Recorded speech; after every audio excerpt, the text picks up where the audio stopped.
कधी विचार केलाय की जे अदृश्य आहे त्याला कसं पाहता येईल? म्हणजे अशक्यच वाटतं, बरोबर ना? पण काय होईल जर असं सांगितलं की हिमालयाच्या अगदी उंच शिखरावर एक अशी दुर्बीण आहे जी नेमकं हेच काम करते?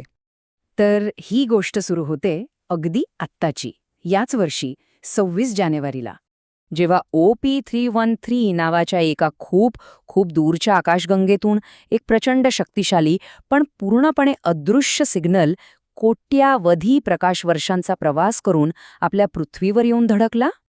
आता इथेच तो मोठा प्रश्न उभा राहतो की जर तो सिग्नल खरंच अदृश्य होता तर मग तो आपल्याला दिसला कसा? ह्या प्रश्नाचं उत्तर दडलंय एका अविश्वसनीय टेक्नॉलॉजीमध्ये. आणि ही टेक्नॉलॉजी आहे जगातील सर्वात उंच ठिकाणी. चला तर मग ओळख करून घेऊया MAC ऑब्झर्वेटरीची. मेस म्हणजे मेजर ॲटमॉस्फेरिक चेरेन्कॉव्ह एक्सपेरिमेंट. ही काही साधीसुधी दुर्बीण नाहीये.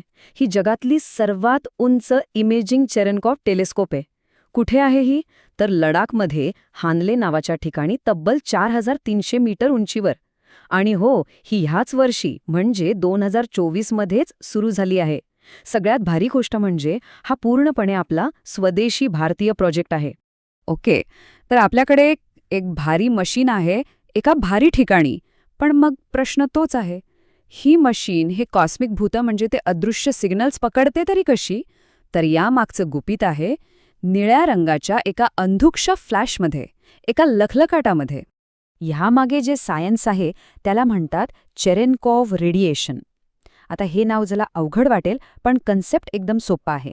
कल्पना करा, हा एक निळ्या रंगाचा मंद प्रकाश आहे जो तेव्हा तयार होतो जेव्हा एखादा चार्ज्ड पार्टिकल समजा हवेतून त्या हवेतल्या प्रकाशाच्या स्पीडपेक्षाही जास्त वेगाने जातो. याला समजून घ्यायची एक मस्त आयडिया आहे. विचार करा, आपण सॉनिक बूमबद्दल ऐकलंय, बरोबर? जेव्हा एखादं जेट विमान आवाजाच्या वेगापेक्षा जास्त वेगाने जातं तेव्हा तो मोठा आवाज होतो. तर हे चेरेन्कोव्ह रेडिएशन म्हणजे तसंच काहीसं, पण प्रकाशाचं. याला आपण लाईट बूम म्हणू शकतो, म्हणजे सॉनिक बूमचं ऑप्टिकल व्हर्जन. किती सोपं झालं बघा. तर मग मेस या लाईट बूमचा वापर कसा करते? बघा, ही एक अप्रतिम साखळी प्रक्रिया आहे. सगळ्यात आधी एक हाय एनर्जी गॅमा रे जो आपल्याला दिसत नाही तो पृथ्वीच्या वातावरणात घुसतो. मग तो हवेतल्या मॉलिक्युल्सवर आदळतो आणि त्यामुळे अनेक छोटे छोटे कण तयार होतात. आणि मग येतो तो महत्वाचा क्षण. हे कण एका क्षणासाठी हवेतल्या प्रकाशाच्या वेगालाही मागे टाकतात. आणि त्याच क्षणी तो निळ्या रंगाचा चेरेन्कोव्ह लाईट तयार होतो, एक छोटासा फ्लॅश. आणि मेसचं काम इथेच सुरू होतं. तिचे अजस्त्र आरसे नेमका तोच क्षणभराचा अंधुक आकाश पकडतात. म्हणजे जणू काही आपण एका अदृश्य घटनेच्या भूताचा फोटोच काढतोय. बरं, आपल्याकडे टेक्नॉलॉजी तर भारी आहे, पण ती योग्य जागी असणंही तितकंच किंबहुना जास्तच महत्वाचं आहे. मग प्रश्न येतो की लडाखच का निवडलं?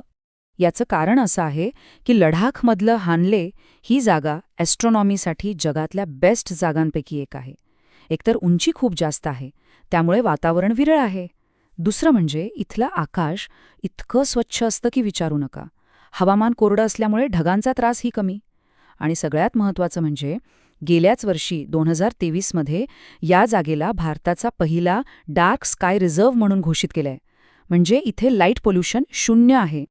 आणि मास तिथे एकटी नाहीये, तिला तिथे मस्त कंपनी आहे. खरं तर हानले आता ताऱ्यांवर नजर ठेवण्यासाठी एक वर्ल्ड क्लास हब बनलंय.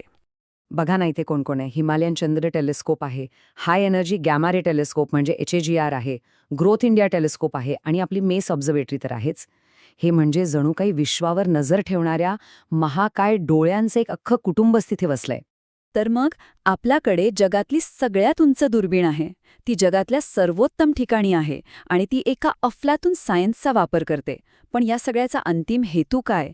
या सगळ्याचा उद्देश आहे ब्रह्मांडातल्या सर्वात मोठ्या, सर्वात शक्तिशाली राक्षसांची शिकार करणं. तर पुन्हा एकदा येऊया त्या निळ्या फ्लॅशकडे.